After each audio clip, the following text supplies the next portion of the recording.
আসসালামু আলাইকুম। আমি Rishad Hossain, right hand leg spinner. আফগানিস্তানের বিপক্ষে মাঠে নামার আগে অহংকারী রশিদ খানকে নিয়ে হঠাৎ লাইভে এসে একই বললেন রিশাদ হোসেন। তারই তো জানুন পুরো ভিডিও জুড়ে।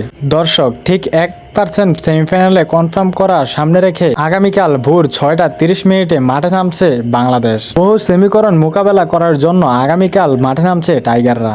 দর্শক, দেখতে পারতেছেন আজকে ম্যাচ শুরু হয়েছে ইন্ডিয়া বনাম অস্ট্রেলিয়া। সেই ম্যাচের দিকে হা করে তাকিয়েছে বাংলাদেশ। সেখান থেকে স্বপ্ন দেখছে বাংলাদেশ সেমিফাইনালে কিভাবে যাওয়া যায়। ভারত যদি আজকে অস্ট্রেলিয়াকে পরাজিত করতে পারে, তাহলে বাংলাদেশের রয়েছে 2024 টি-20 বিশ্বকাপে সেমিফাইনালে যাওয়ার আখিরি সুযোগ। মাত্র 30 রানের ব্যবধানে আফগানদের হারাতে পারলে ডাইরেক্ট সেমিফাইনালে চলে যাবে টাইগাররা। বাদ পড়ে যাবে আফগানিস্তান ও অস্ট্রেলিয়া। কিন্তু আগামীকাল ওপেনিং ব্যাটসম্যানের মধ্যে আসতে পারে বিশাল পরিবর্তন।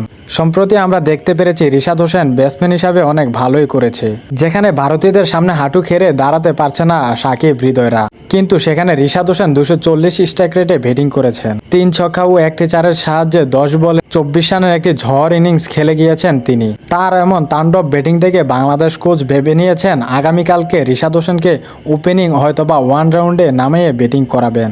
তো দর্শক, রিশাদ হোসেন যদি ওপেনিং খেলে তাহলে বাংলাদেশ টিমের জন্য কেমন হয় তা অবশ্যই আপনাদের মূল্যবান মতামত আমাদের এই ভিডিওর কমেন্ট বক্সে কমেন্ট করে জানিয়ে দিবেন।